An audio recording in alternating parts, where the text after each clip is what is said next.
তাহলে দেখেন যখন আমরা একটা রেক্টাঙ্গুলার নিব, নেওয়ার পরে এখানে কালার হচ্ছে কয়টা? একটা, তাই না? এখন এটা হচ্ছে কি কালার? রেড নাকি?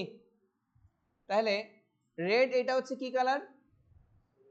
Solid colour. তা কালার আমি বলছি কয় ধরনের? দুইটা ধরন, তাই তো? একটা হচ্ছে সলিড আর একটা কি গ্রেডিয়েন্ট। সলিডটা কোন ধরনের কালার? একটা সিঙ্গেল কালার, তাই না? মানে একটা অবজেক্টে একটা সিঙ্গেল কালার। আর গ্রেডিয়েন্টটা হচ্ছে কি একটা অবজেক্টের মধ্যে মাল্টিপল কালার, দুই বা ততোধিক। সেটা তিনটাও হতে পারে, চারটাও হতে পারে, মানে একের অধিক নাকি? তাহলে আমরা যদি এই শেপটাকে আরেকটা কপি করি, অল্টার দিয়ে নিচে কপি করে নিই, নেওয়ার পরে ধরেন এইটা এখন যে হচ্ছে আমি কালার চেঞ্জ করতে হলে আবার কি আমার এখান থেকে গ্রেডিয়েন্ট টুলটাকে সিলেক্ট করতে হবে না? এটা ফটোশপের ক্ষেত্রে প্রযোজ্য, যে আপনি যদি এই যে রেক্টাঙ্গুলার থেকে যদি কালারটা চেঞ্জ করতে চান, তাহলে আবার কি সেই রেক্টাঙ্গুলার টুলটাকে সিলেক্ট করলে উপরে কালার অপশন পাবেন না। অথবা যেটা করতে হবে, এটাকে ক্লিক করে প্রপার্টিজে চলে যেতে হবে। কোথায় যাবেন? তাহলে আপনি এখানে কালার চেঞ্জ করার অপশন পাবেন না। দুইটা যে কোনো পদ্ধতি আপনারা ইউজ করতে পারেন, হয় প্রপার্টিজ থেকে অথবা কি অবজেক্টটাকে ক্লিক করে কিসে ক্লিক করবেন? রেক্টাঙ্গুলারে। তাহলে উপরে পেয়ে যাবেন না? এখন চারশানে উপর থেকে দেখাই তিনটা অপশন। তাহলে ফার্স্ট হচ্ছে আমাদের একটা তো সলিড কালার আছে, সেকেন্ডটাতে আমরা যাওয়ার পরে ফার্স্ট যে অপশনটা আছে দেখেন কালারের, এই অপশনটার নাম কি? No colour. তাহলে এইটাকে আমরা চুজ করি, তাহলে কি হয়ে যাচ্ছে? আমাদের শেপের মধ্যের যে ফিল কালারটা আছে এটা কি হয়ে যাচ্ছে? নান হয়ে যাচ্ছে না, চলে যাচ্ছে না? তারপর আছে দেখেন সলিড কালার, দেখছেন? এটাতে ক্লিক করলে সলিড কালার চলে আসতেছে না? অটোমেটিকলি একটা আসলো। যদি আমার নিচে দেখেন কিছু সলিড কালার আছে নাকি, যদি আমি যে কোনোটাতে ক্লিক করি তাহলে আমার কি দেখেন সেই কালারটাও নিয়ে নিচ্ছে না? অথবা নিচে দেখেন RGB, CMYK, গ্রাফিক স্কেল, তারপরে কি প্যাস্টেল, এর মধ্যে গেলে দেখেন বিভিন্ন রকম কালার আছে না? তা আপনি চাইলে কি এখান থেকে আপনার ইচ্ছা খুশি মতো যে কোনো ধরনের কালার চুজ করতে পারবেন তো? তাহলে এইগুলো সব কি কালার? এই গ্রুপের মধ্যে RGBর মধ্যে যতগুলো কালার সেটা কি কালার?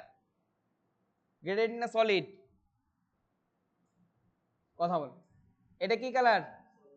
Solid colour. তারপরে এই সলিডের পরে দেখেন একটা মানে এইটার মধ্যে একটু সাদা কালো এরকম একটা ভাব আছে না? Multiple multiple. এইটা হচ্ছে কি দেখেন কি গ্রেডিয়েন্ট না? যদি আপনি এটাতে চুজ করেন, সাথে সাথে দেখেন এখানে কি হয়ে গেছে? এখানে কি হয়েছে? ব্ল্যাক অ্যান্ড হোয়াইট হয়ে গেছে না? এটা অটোমেটিকলি হয় ডিফল্ট আকারে যদি অন্য কিছু সেট করা থাকে। এরপর যদি আপনি এই যে গ্রুপের মধ্যে যেগুলো আছে, আমি এটাকে একটু যদি এখানে কোনোটাকে চুজ করেন তাহলে দেখেন সেরকম কালার হয়ে যাচ্ছে না? দেখেন দুইটা কালার হয়েছে না? এইটা হচ্ছে কিভাবে নিচ্ছেন? এদের যে তৈরি করা কালারগুলো এইগুলো আপনি নিয়ে নিয়ে ব্যবহার করতেছেন না? এগুলো হচ্ছে কাদের তৈরি করা? এই অ্যাডোবি কোম্পানি যেগুলো তৈরি করে দিচ্ছে সেইগুলো নিয়ে নিয়ে ব্যবহার করতেছেন না? এখন আপনি চাচ্ছেন যে না আমি ওদের কোনো কালার কি করব না, নিব না, আমি নিজেই একটা কালারকে ক্রিয়েট করব নাকি? আপনি নিজে নিজে কি করবেন? কালার ক্রিয়েট করবেন না? তাহলে কি করতে হবে দেখেন নিচে একটা কালার স্কেল আছে, দেখছেন? কালার স্কেল দেখছেন? এই যে আপনাদের খেয়াল কোন দিকে? আপনাদের খেয়াল কোন দিকে? আপনাদের কম্পিউটারে? ওকে, তাহলে দেখেন এই উপরে গুলো হচ্ছে কি টেমপ্লেট ডিফল্ট কিছু তৈরি করে নাকি? এখন আপনি যদি নিজের ইচ্ছা মতো কাস্টমাইজ করে কালার নিতে চান তাহলে কি করবেন? নিচের যে অপশনগুলো আছে দেখেন এখানে একটা সোয়াচ, এখানে একটা সোয়াচ, দুটো সোয়াচ দেখছেন কালার অপশন? যদি এটাতে ক্লিক করেন এটা কি কালার? রেড কালার আছে না? যদি আপনি এটাতে ডাবল ক্লিক করেন সাথে সাথে দেখেন ডান সাইডে কি কালার পিকারটা অন হয়ে গেছে না? কালার পিকার তো আমরা ব্যবহার করতে পারি নাকি? কালার পিকার কি ব্যবহার করতে হয়? এখানে দেখেন ডান সাইডে যে প্লেটটা আছে এটার মধ্যে কি অরেঞ্জ, তারপর হচ্ছে কি ইয়েলো, গ্রিন, তারপর হচ্ছে মানে ব্লু, এই জাতীয় পার্পেল, এই জাতীয় যে কালারগুলো আছে, পিঙ্ক কালার, রেড কালার সব আছে না? এখন এইটার এখানে দেখেন একটা চাবি আছে বা হচ্ছে একটা কি আছে, দেখছেন? এখন এই কিটাকে মাউসের লেফট বাটন চেপে ধরে যদি আপনি ড্রাগ করতে থাকেন, এই প্লেটটার মধ্যে কালারটা কি হচ্ছে, চেঞ্জ হচ্ছে না? এখন আপনার প্রয়োজন মতো আপনার এইটাকে ধরে টানবেন আর হচ্ছে এই প্লেটটার দিকে নজর রাখবেন। এই প্লেটের মধ্যে যে কোনো মানে কোথাও, এই যে এখান থেকে শুরু করে এই পর্যন্ত কোথাও আপনার পছন্দের কালারটা দেখা যায় কিনা, সেটা হোক হালকা ডিপ বা যেমন টাইপ, তাই না? যেমন আমরা গতদিন ফ্ল্যাগ বানানোর সময় অনেক সময় কি হচ্ছে, ফ্ল্যাগের এই কালারটা দেখেন আমার এখানে আসতেছে না, কিন্তু আমার এই কালারটা কিন্তু এই জায়গাতে আছে নাকি, ডিপ এখানে না? আর এই প্লেটটার যে সুবিধা এটা দেখেন, এটা কিভাবে হয়, এই সাইডটা হচ্ছে কি হোয়াইট, তাই না? আর এই সাইডটা হচ্ছে কি সেম কালার, মানে 100% কালার, মানে এইদিকে হচ্ছে লাইটস কালার আর এদিকে হচ্ছে কি মানে একদম কালার, নিচের দিকে হচ্ছে ডার্ক আর উপরে কি, মানে এইদিকে কালার কম থেকে আস্তে আস্তে বাড়তেছে, মানে কালার কনসেপ্ট, আর নিচে হচ্ছে ডার্ক আর উপরে কি লাইট। তো এখন আপনার যে জায়গাটা প্রয়োজন হয় সেখানে মাউসের লেফট বাটন ক্লিক করলে এখানে দেখেন কি হচ্ছে, এটা চুজ হচ্ছে না, প্লাস এইখানে দেখেন কালারটা নিয়ে নিছে, এখানেও কি অটোমেটিক্যালি চেঞ্জ হয়ে গেছে না? তাহলে আপনি এখান থেকে ধরেন, আমি কোনটা চাইছিলাম যেন স্যার, আমি এই টাইপসের একটা কালারই ধরেন চুজ করলাম, করার পরে এখানে ক্লজ মানে ক্যান্সেল করে দিলে কিন্তু হবে না, এই কালার পিকার থেকে কালার নেওয়ার পর অবশ্যই কি করতে হবে, ওকে ক্লিক করতে হবে। আর এখানে একটা বিষয় খেয়াল করেন, কারেন্ট আর হচ্ছে কি নিউ, তার মানে আমার পূর্বে এই কালারটা ছিল, আমি যখন চুজ করছি কোনটা চুজ করছি, উপরেরটা না? এখন হচ্ছে ওকেতে ক্লিক করলাম, সাথে সাথে দেখেন এখানে কালারটা কি চেঞ্জ হয়ে গেছে না? সেম ভাবে এইটাকে যদি আপনি কি করতে চান, চেঞ্জ করতে চান, তাহলে আবার এইটার উপর ডাবল ক্লিক করেন, করে হচ্ছে আপনি ধরেন এটাকে এই টাইপসের একটা কালার দেন, না এই টাইপসের দিয়ে তো বোঝা যায়।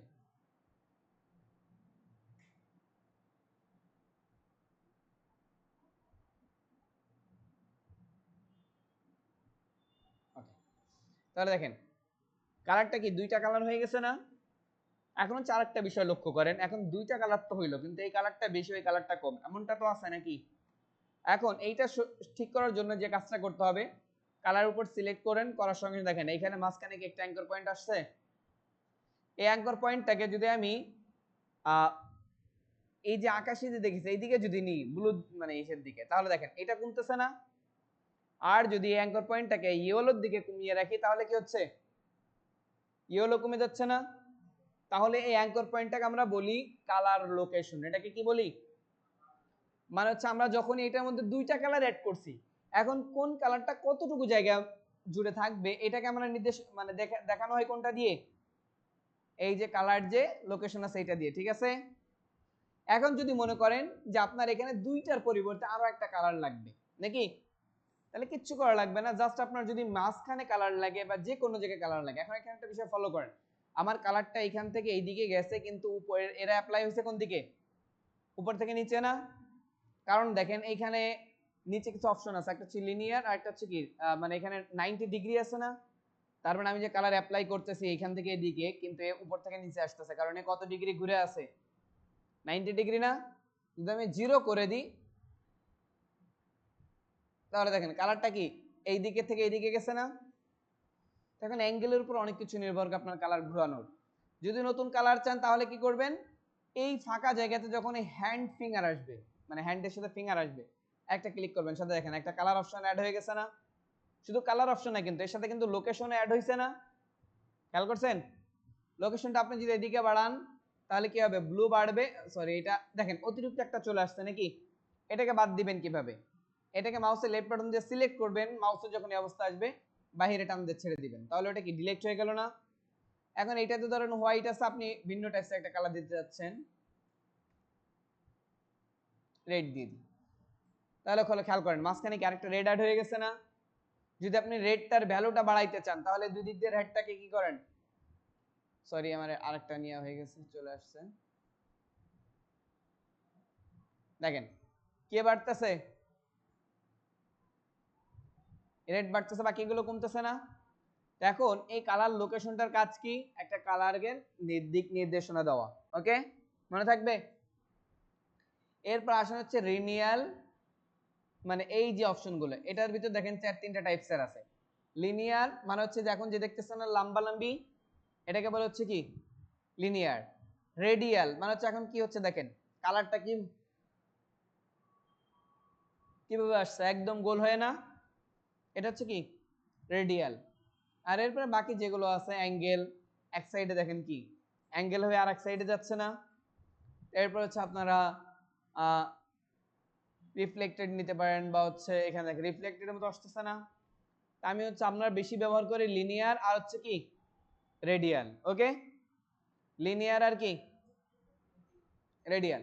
এখন এখানে দেখেন কালারটা কি আছে উপর থেকে নিচে ডিভাইড হইছে না, ডান সাইডে দেখেন একটা কি আছে রুটেড অপশন আছে না। এখন এখানে যেটা রুটেডকে যদি আমরা কি করি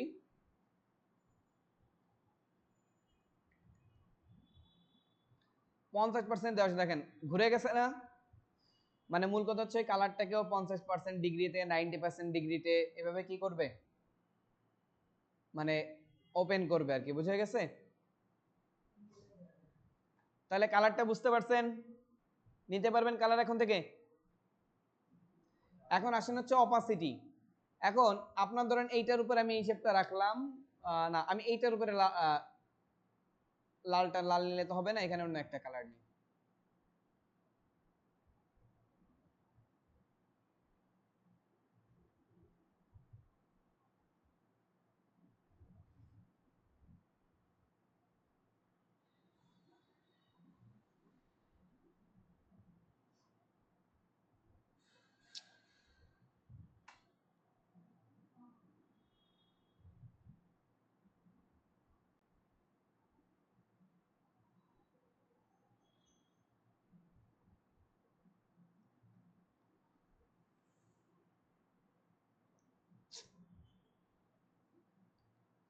এখন দেখেন উপরে আবার দেখেন দুইটা অপশন আছে, একটা হচ্ছে কি অপাসিটি স্টপ, দ্বিতীয়টাও লেখা আছে অপাসিটি স্টপ, তাই না?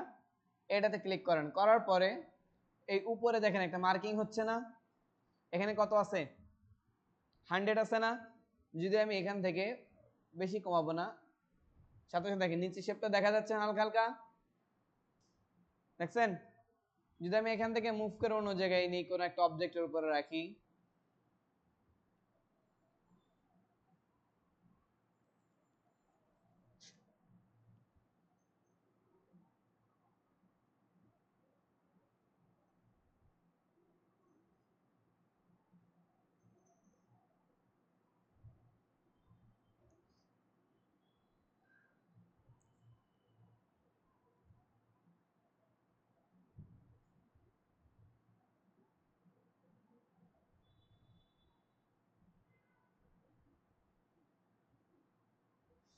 ওকে। এখন দেখেন যখনই এই জায়গাটার অপাসিটিটা কম, পিছনের লেখাগুলো কি দেখা যাচ্ছে না? আর যদি আমি অপাসিটিটা আবার বাড়াই 13 থেকে, যদি এখানে কি করি একটু বাড়াই, দেখেন লেখাগুলো আস্তে আস্তে কি হচ্ছে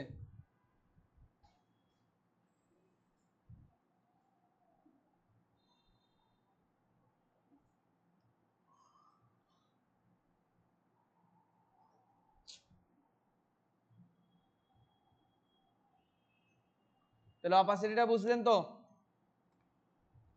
এটা হচ্ছে কি অপাসিটি আর কি, হ্যাঁ নিচেটা দেখা যাচ্ছে। আর সলিডেরটাই কি কিছু দেখা যায়? দেখা তো কিছু দেখা যায়, ওইটার অপাসিটি কমানো যায়, সেটা হচ্ছে কোত্থেকে এই যে এখান থেকে অপাসিটিটা আপনি চাইলে কম বেশি করতে পারেন লেয়ার থেকে, ঠিক আছে? তাহলে অপাসিটিটার মাধ্যমে কি হচ্ছে দেখছেন পিছনে কালার দেখা যাচ্ছে না, আর গ্রেডিয়েন্টের মাধ্যমে কি হচ্ছে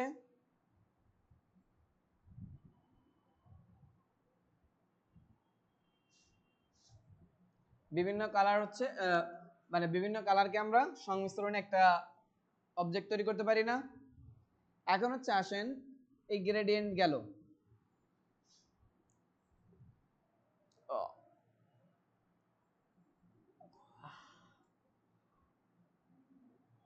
আর সলিড কালার অতিরিক্ত যেগুলো নেবেন সেগুলো হচ্ছে এখান থেকে যে এই যে এখান থেকে ইচ্ছা মতো চুজ করবেন, বা যদি আপনার এখানে নাও থাকে তাহলে এই যে কালার অপশনে ক্লিক করবেন, সাথে সাথে কি কালার পিকারটা অন হয়ে যাবে না। এখন আপনার প্রয়োজন মতো কালার নেন। এখানে দেখেন আমাদের দুইটা ভ্যালু আছে, একটা হচ্ছে হিউ স্যাচুরেশন ব্যালেন্স আর কি, এই তিনটা এইচ এস বি, হিউ কত আর, এরপর দেখেন কালার মোড আর জি বি, মানে আর কত জি কত বি কত এগুলো এখানে আমাদের লিখতে হয় অনেক সময়। এরপরে দেখেন সিএমওয়াই কে, এর ভিতর ভ্যালু লেখা আছে না, তাই এটা হচ্ছে সিএমওয়াই কে কালার কোড, এটা হচ্ছে কি আরজিবির আর কি, মানে কত পার্সেন্ট কে রাখতেছে। দেখেন আমি যদি এখানে সিটা সাইনটা বাড়াই তাহলে দেখেন এখানে কি কালার বেড়ে যাচ্ছে না, চেঞ্জ হয়ে যাচ্ছে না, যদি এটা কমাই আরেকটা কালার চেঞ্জ হচ্ছে না। তা আপনি এখান থেকেও নিতে পারেন, বা হচ্ছে স্ক্রলটাকে কম বেশি করে এখান থেকে দেখে শুনে যে কোনো একটাকে চুজ করতে পারেন।